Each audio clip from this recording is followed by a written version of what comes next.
जरा सोचो दोस्तों कि अगर आपके पास ऐसी पावर्स आ जाएं जिसमें आप सिर्फ अपने दिमाग के इस्तेमाल से किसी भी चीज को कंट्रोल कर सकें, लेकिन चीजें जितनी सीधी दिखती हैं उतनी है नहीं। कहानी की शुरुआत में हम एंड्रू को देखते हैं जिसकी जिंदगी अभी कुछ खास अच्छी नहीं चल रही। एंड्रू की माँ को कैंसर है और उसके पास इतने पैसे भी नहीं हैं कि वो अपनी माँ का ठीक तरीके से इलाज करवा सके, जिस वजह से वो हर दिन अपनी माँ को धीरे धीरे मरते हुए देखता है। एंड्रू के फादर एक फायर फाइटर हैं और टाइम के साथ साथ उन्होंने शराब पीना शुरू कर दिया, जिसके चलते वो अपनी जिंदगी का सारा गुस्सा एंड्रू को पीट कर उतारा करता था। एंड्रू सोचता है कि ये तो मेरे साथ होता ही रहेगा, इसलिए उसने अपने आप को बिजी रखने के लिए एक कैमरा खरीद लिया और उसने अपनी आसपास की लाइफ को रिकॉर्ड करना शुरू कर दिया। लेकिन वो जब अपने कैमरे के साथ स्कूल में जाता तो वहाँ भी बच्चे उसे परेशान करते और उसे पीटकर उसी कैमरे से उसकी पिटाई को रिकॉर्ड करते। स्कूल की कुछ लड़कियां उसे कैमरा बंद करने को कहती हैं क्योंकि वो उन्हें काफी अजीब लग रहा था। एंड्रू का एक कजन था जिसका नाम मैट होता है और एक यही है जिसके साथ एंड्रू अपना ज्यादातर समय अच्छे से बिताता है। फिर मैट उसे कहता है कि आज रात हमारे स्कूल में एक एनुअल पार्टी है और तुम्हें भी उसमें चलना पड़ेगा। अब एंड्रू लोगों से इतना ज्यादा इंटरेक्ट नहीं करता था, लेकिन सिर्फ रिकॉर्डिंग करने के लिए वो पार्टी में जाने के लिए तैयार हो जाता है। पता नहीं क्यों पर उसे अपने कैमरे के साथ बहुत ही लगाव हो गया था। फिर उस रात वो पार्टी में जाते हैं। एंड्रू को लगा कि आज रात वो सब कुछ अच्छे से रिकॉर्ड करेगा, लेकिन तभी वहां खड़े आदमी को लगता है कि एंड्रू उसकी गर्लफ्रेंड को रिकॉर्ड कर रहा है, इसलिए वो एंड्रू को धमकी देकर वहां से भगा देता है। एंड्रू बाहर जाकर रोने लगता है कि तभी स्टीव नाम का एक लड़का उसके पास आता है। उसके पास आते ही एंड्रू रोना बंद कर देता है क्योंकि बाहर से वो खुद को स्ट्रॉन्ग दिखाया करता था। तभी स्टीव उसे कहता है कि जल्दी चलो, हमें एक बहुत ही कमाल की चीज मिली है और हम तुम्हारे कैमरे से उसे रिकॉर्ड कर लेंगे। फिर वो दोनों जंगल के रास्ते होते हुए एक खाली मैदान में आते हैं। स्टीव के सारे दोस्त वहां से जा चुके थे, लेकिन यहाँ पर हम मैट को देखते हैं जो कि वहां पर उनका इंतजार कर रहा था। उस जगह पर एक अजीब सा होल था जो काफी गहरा था, लेकिन जहां तक उन्हें पता था कि इससे पहले यहाँ पर कोई होल नहीं था, इसलिए अब उन्हें किसी भी हालत में ये जानना था कि वहां पर है तो है क्या।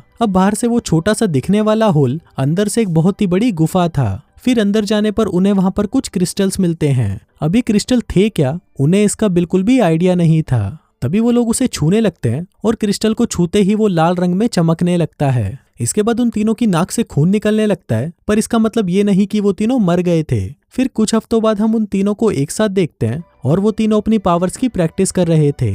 ये काफी अजीब लग रहा था, पर ये पावर्स उन्हें उन्हीं क्रिस्टल से मिली थी। इन पावर्स को साइंटिफिक लैंग्वेज में टेलीकिनेसिस कहते हैं, जिसमें किसी का भी दिमाग इतना ज्यादा पावरफुल हो जाता है कि बस उसके सोचने से वो बिना किसी चीज को छुए उसे हिला डुला सकता है। अब वो पावर्स उन तीनों को मिली थी, लेकिन उनमें से एंड्रू बहुत ही जल्दी उनका इस्तेमाल करना सीख गया था और शायद इसीलिए अब उसे उसका कैमरा पकड़ने के लिए किसी की भी जरूरत नहीं थी। इसके बाद वो तीनों एक बार फिर से उसी जगह पर जाते हैं, लेकिन इस बार वहां पर कोई होल नहीं था क्योंकि आसपास की मिट्टी फिसलने की वजह से वो गुफा बंद हो चुकी थी। इसके बाद वो तीनों सोचते हैं कि आखिर इन पावर्स का किया क्या जाए। अब वो तीनों थे तो बच्चे ही, इसलिए वो ज्यादा से ज्यादा क्या ही सोच सकते थे।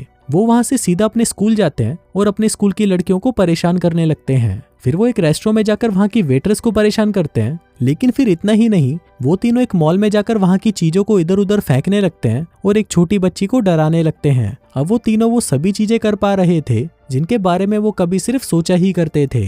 लेकिन अब यहाँ हद तो तब पार हो जाती है जब सड़क पर ड्राइव करते वक्त एंड्रू उनके पीछे हॉर्न मारने वाली कार को सड़क से नीचे फेंक देता है और वो बेचारा अपनी कार के साथ एक तालाब में गिर जाता है। लेकिन मौका रहते स्टीव उस आदमी की जान बचा लेता है। फिर मैट एंड्रू से कहता है कि हम दिन ब दिन ताकतवर होते जा रहे हैं और इसलिए हमें कुछ रूल्स बनाने होंगे। रूल नंबर 1, हम किसी भी जिंदा चीज पर अपनी पावर्स का इस्तेमाल नहीं करेंगे। और रूल नंबर 2, जब भी हमें गुस्सा आएगा तो हम अपने आप को संभाल लेंगे क्योंकि आज उसी की वजह से एक आदमी मरते मरते बचा है। अब एंड्रू ने ये जानबूझकर नहीं किया था, वो तो बस उसे रोकना चाहता था, लेकिन फिर भी वो अपनी गलती मान लेता है। इसके बाद वो एक पुरानी फैक्ट्री के पीछे अपनी पावर्स की प्रैक्टिस करने लगते हैं और कमाल की बात ये थी कि अब स्टीव ने उड़ना भी सीख लिया था। वो ये एंड्रू और मैट को भी सिखाता है। शुरुआत में तो उन्हें परेशानी होती है, लेकिन आखिर में वो भी बैलेंस करके उड़ना सीख जाते हैं। अब बादलों तक उड़ना उनके लिए कोई बड़ी बात नहीं थी। फिर एक दिन जब वो आसमान में बास्केटबॉल खेल रहे थे, तभी अचानक एक प्लेन स्टीव से जाकर टकरा जाता है, जिससे वो सीधा नीचे गिरने लगता है। लेकिन खुशकिस्मती से उसके नीचे गिरने से पहले एंड्रू उसे पकड़ लेता है। अब स्टीव खुद को जिंदा देखकर बहुत खुश था और वो पहली बार किसी उड़ते हुए प्लेन के सामने आया था। अब इस तरह का एक्सपीरियंस उनके लिए बहुत ही मजेदार था, जिसके बाद अब कहीं भी उड़ के जाना उनके लिए बहुत ही आम बात हो गई थी। यहाँ तक कि वो अपने स्कूल से घर तक भी उड़कर ही आते थे। फिर स्टीव एंड्रू से कहता है कि तुम कोई टैलेंट शो में हिस्सा क्यों नहीं ले लेते, और जो हमारे पास ये टेलीकिनेसिस की पावर है हम उन्हें किसी जादू की तरह दिखाएंगे। फिर अगले दिन वो टैलेंट शो में हिस्सा लेते हैं। स्टीव के स्टेज पर आते ही सभी जोर जोर से तालियां बजाते हैं क्योंकि वो स्कूल में काफी फेमस था। लेकिन फिर जैसे ही एंड्रू की बारी आती है तो सभी लोग उसका मजाक उड़ाने लगते हैं, लेकिन उनकी हंसी भी तब तक थी जब तक वो अपनी पावर्स का इस्तेमाल नहीं करता। एंड्रू ऐसे ऐसे करतब दिखाता है कि वहां पर बैठी ऑडियंस को अपनी आंखों पर यकीन नहीं होता। सभी को लगा कि एंड्रू अचानक से इतना स्मार्ट कैसे हो गया। इसके बाद एंड्रू रातों रात अपने स्कूल में काफी फेमस हो जाता है। सभी उससे बातें करना चाहते थे और उसका दोस्त बनना चाहते थे, पर किसी को भी ये पता नहीं था कि ये एंड्रू नहीं बल्कि उसकी पावर्स कर रही थी। यहाँ तक कि एक लड़की एंड्रू के साथ प्यार करने के लिए भी तैयार थी, लेकिन एंड्रू ने इतनी पी रखी थी कि वो उस लड़की के ऊपर उल्टी कर देता है। स्टीव उसे समझाता है कि कोई बात नहीं, ऐसा होता रहता है, लेकिन एंड्रू स्टीव के ऊपर ही चिल्लाने लगता है। अब पावर्स मिलने के बाद वो अपने गुस्से पर कंट्रोल नहीं कर पा रहा था। वो एक मकड़ी को पकड़कर उसके हाथ पैर अलग करके उसे मार देता है और यहाँ पर उसे एहसास होता है कि उसे मारकर उसे कोई भी दुख नहीं हुआ। दूसरी तरफ बिना दवाइयों के एंड्रू की माँ की तबीयत दिन ब दिन खराब होती जा रही थी। फिर एंड्रू के डैड को जब उसके कैमरे के बारे में पता चलता है तो वो उसके ऊपर बहुत चिल्लाता है क्योंकि उसकी कीमत बहुत ज्यादा थी। अब इसके लिए उसके डैड उसे पीटने लगते हैं, लेकिन इस बार एंड्रू उन्हें ही उठाकर फेंक देता है। दूसरी ओर मैट और स्टीव की नाक से खून आने लगता है क्योंकि एंड्रू अपनी पावर्स का बहुत ज्यादा इस्तेमाल करने लगा था। स्टीव उससे मिलने आता है, लेकिन एंड्रू उसे कहता है कि वो उससे दूर रहे। लेकिन जब स्टीव उसे फोर्स करता है तो एंड्रू उसके ऊपर बिजली गिरा देता है, जिसकी वजह से स्टीव की तुरंत मौत हो जाती है। अब स्टीव की डेड बॉडी उन्हें मैदान के बीच आधी जली हुई मिली थी, लेकिन मैट को एंड्रू पर शक था क्योंकि उस रात उनके शहर पर कहीं भी बिजली नहीं गिरी थी। अब एंड्रू ग्रेवयार्ड में भी रिकॉर्ड कर रहा था, लेकिन मैट उसे रिकॉर्डिंग बंद करने को कहता है, पर यहाँ पर एंड्रू उसकी नहीं सुनता और वो बिना कुछ कहे वहां से चला जाता है। लेकिन उसे फिर भी स्टीव की मौत पर बुरा लग रहा था, इसलिए वो सबके जाने के बाद स्टीव की कब्र पर आकर उससे माफी मांगता है। इसके बाद वो अपने स्कूल में जाता है, लेकिन यहाँ पर एक लड़का उसे फिर से परेशान करता है। लेकिन फिर एंड्रू उससे बदला लेने के लिए उसके दांतों को उसके जबड़ों से उखाड़ देता है और उसकी रिकॉर्डिंग करके उन्हें टॉयलेट में फ्लश कर देता है। अब एंड्रू खुद को इस पूरे प्लेनेट का सबसे पावरफुल इंसान समझने लगा था। इसके बाद मैट एंड्रू के पास आता है क्योंकि उसने एक बार फिर से किसी को नुकसान पहुंचाया था और उन्होंने मिलकर जो रूल्स बनाए थे एंड्रू उनमें से किसी का भी पालन नहीं कर रहा था। लेकिन यहाँ पर एंड्रू को बहुत गुस्सा आता है क्योंकि वो अपनी माँ के लिए दवाइयाँ लेने जा रहा था और उसे लग रहा था कि मैट उसे समझाकर उसका टाइम वेस्ट कर रहा है।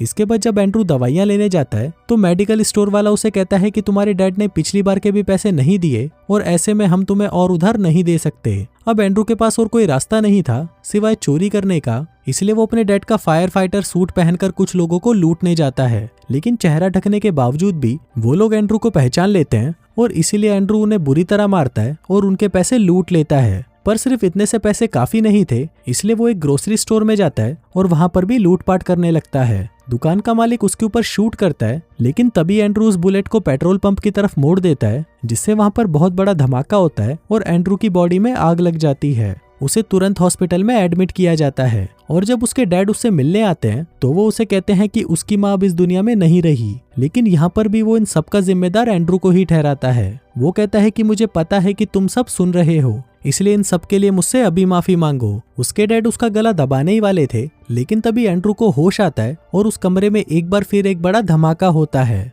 दूसरी तरफ मैट की नाक से बहुत सारा खून निकलने लगता है क्योंकि एंड्रू अपनी पावर्स को यूज कर रहा था। फिर मैट एंड्रू को रोकने के लिए आता है, लेकिन यहाँ पर ऑलरेडी बहुत देर हो चुकी थी। एंड्रू अपने डैड को नीचे फेंक देता है, पर मैट उन्हें नीचे गिरने से बचा लेता है। लेकिन ये एंड्रू को बिल्कुल भी पसंद नहीं आता, इसलिए अब वो उसके ऊपर एक हेलीकॉप्टर फेंक देता है और उसे कार समेत उठाकर एक टावर के ऊपर ले जाता है। उस कार में मैट की गर्लफ्रेंड भी थी, जो कार के साथ ही नीचे गिरने लगती है। लेकिन तभी मैट उसे सही सलामत वहां से बाहर निकाल लेता है। फिर वो एंड्रू को समझाने की कोशिश करता है, लेकिन एंड्रू उससे बहुत नाराज था क्योंकि उसने उसके फादर को बचा लिया। इसलिए वो मैट को एक बस के नीचे कुचल देता है। मैट बुरी तरह से घायल हो गया था, पर फिर भी वो उसे रोकने की पूरी कोशिश करता है। लेकिन अब एंड्रू ने अपने ऊपर से कंट्रोल खो दिया था, इसलिए वो लगातार अपने आसपास के लोगों को नुकसान पहुंचाने लगता है। और फिर आखिर में उसे रोकने के लिए मैट उसके पीछे लगे स्टैचू के हाथ से भाला निकालकर उसे एंड्रू के शरीर के आर पार कर देता है और यहाँ पर एंड्रू की मौके पर ही मौत हो जाती है। फिर पुलिस मैट को अरेस्ट करने आती है,